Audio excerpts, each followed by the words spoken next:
Olá, turma, eu vim aqui, através desse vídeo, comentar um pouco da nossa prova, certo? Nossa prova foi 10 questões, eu disponibilizei o material para vocês estudarem. Vocês perceberam que era uma prova fácil, certo? Foi uma prova simples, tranquila, sobre os assuntos que a gente estudou em sala de aula e sobre as atividades domiciliares, né? Então, nesse vídeo, eu gravei pequenas partes, né, comentando cada questão e dando a resposta correta, certo? Então, eu espero que vocês aproveitem. Qualquer coisa, se ficar alguma dúvida, me pergunte no privado, certo? Não fiquem com medo, não fiquem com vergonha de perguntar, certo? Qualquer dúvida, estamos à disposição e acompanhe aí a correção e o comentário da nossa prova, certo? Bom, pessoal, vamos aqui analisar a primeira questão da prova da disciplina PTPS, Preparação para o Trabalho e Prática Social, certo? Que foi disponibilizado para vocês fazerem. A questão diz o seguinte: ao fazermos uma busca online na internet, encontramos a seguinte definição. Refere-se a qualquer atividade produtiva que um ser humano realiza e pela qual recebe alguma remuneração. Certamente estamos falando de quê? Então, primeiramente vocês têm que analisar algumas palavras-chave, né? Por exemplo, aqui, ó, atividades produtivas, certo? Que recebem uma remuneração. Então, qual é a atividade produtiva que recebe a remuneração aí no caso das alternativas? É o trabalho, certo? Então, trabalho aí no caso, a alternativa D é a correta. Bom, pessoal, agora vamos analisar a questão 2. A questão 2 diz o seguinte: assinale a frase e marque a alternativa correta. Então, a pessoa trabalha em um determinado local de acordo com regras e procedimentos próprios daquele que chamamos de empregador, ou seja, aquele que paga o salário. Na maioria das vezes em um local imateriais e com materiais e equipamentos que pertencem ao seu empregador. Estamos falando de quê? Então, analisando os itens aí, o material que a gente disponibilizou para vocês estudarem, vocês só precisam analisar a frase da questão, né? Então, é uma pessoa que trabalha em um local, certo? Onde tem regras e procedimentos próprios, certo? Na maioria das vezes em um local e com materiais que pertencem ao seu empregador. Então, isso aí, a gente, analisando os itens da questão, a gente consegue analisar e perceber que o item correto da questão é o item A. Trabalhar para alguém. Quando você trabalha para alguém, você trabalha em um determinado local, onde tem regras e procedimentos, e os maquinários e os materiais pertencem ao seu empregador. Questão 3. Analise a frase e marque a alternativa correta. Nesta categoria encontra-se os autônomos, que vendem sua capacidade de trabalho, ou empresários que montam seu próprio negócio. Ambos são seus próprios patrões. Estamos falando de quê? Analisando a frase aí, a gente consegue perceber essa palavrazinha aqui, ó, autônomos. Então, toda pessoa que é autônoma, ela trabalha por conta própria, certo? Então, no caso aí, o item D é a resposta correta. Questão 4. Sobre a evolução do trabalho, estudamos que existem 6 etapas, partindo desde a época que o trabalho era um fardo para escravos até a era digital. Sobre o que estudamos até aqui, analise a frase e marque a alternativa correta. Na antiguidade, o trabalho manual era um fardo destinado a escravos e às camadas mais pobres. Essa frase caracteriza qual etapa da evolução do trabalho? Bom, eu disponibilizei para vocês estudarem uma imagem onde que tinha as 6 etapas do trabalho, né, da evolução do trabalho.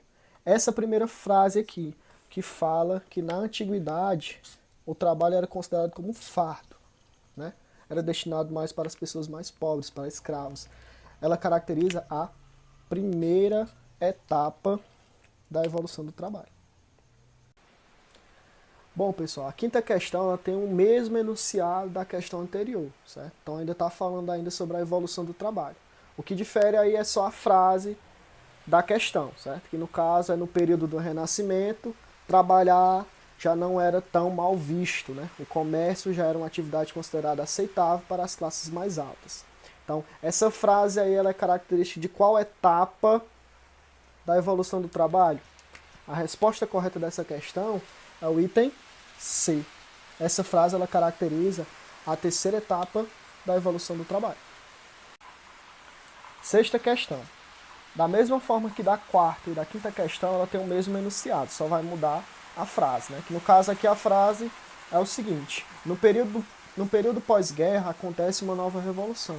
Crescem as organizações do trabalho e com isso vêm as leis trabalhistas e as oportunidades para as mulheres ingressarem no mercado. Então, essa frase ela caracteriza qual etapa da evolução do trabalho. Já está bem mais próximo da nossa realidade, né? Essa etapa aí.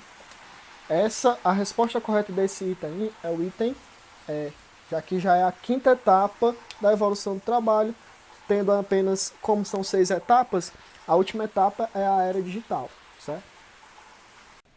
Sétima questão. Sobre o que estudamos sobre as documentações exigidas para entrar no mercado de trabalho. Analise a definição e marque a alternativa correta. Cadastro de pessoa física é um documento emitido pela Secretaria da Receita Federal do Ministério da Fazenda. Este documento é emitido a partir de uma case de dados da Receita que armazena informações de contribuintes. A qual documento estamos nos referindo? Bom, essa questão já começa a falar sobre as documentações que a gente estudou em sala de aula. É isso? Então, os itens aí tem registro geral, carteira de trabalho. Você só precisa identificar qual é o documento que está sendo falado, certo? Nessa frase aí dessa questão, que no caso é o cadastro de pessoa física, né? Que a gente conhece como popularmente, ou a sigla, na verdade, né? CPF, certo? Então a resposta correta aí é o item D. A questão 8 tem o mesmo enunciado da questão 7, certo? Ela fala sobre as documentações exigidas também ainda, só que muda a frase, né? No caso, já é outro documento que a gente tem que marcar nos itens. Então a frase diz o seguinte: há um documento obrigatório para qualquer cidadão que queira prestar serviço na indústria, comércio, agricultura, pecuária ou de natureza doméstica. Ela garante acesso aos direitos trabalhistas, como o seguro-desemprego, benefício da Previdência Social e do Fundo de Garantia do Tempo de Serviço, FGTS. Então, qual documento estamos nos referindo? A resposta correta aí, no caso, é o item B, carteira de trabalho, né? Então, a carteira de trabalho é um documento obrigatório, certo? Para qualquer cidadão que queira prestar serviços na indústria, no comércio ou na agricultura. E na pecuária, né? Então, ela vai garantir todos os direitos trabalhistas do cidadão. A questão 9, ela fala sobre as documentações exigidas ainda para entrar no mercado de trabalho, certo? Então, ela tem o mesmo enunciado da questão 7 e 8.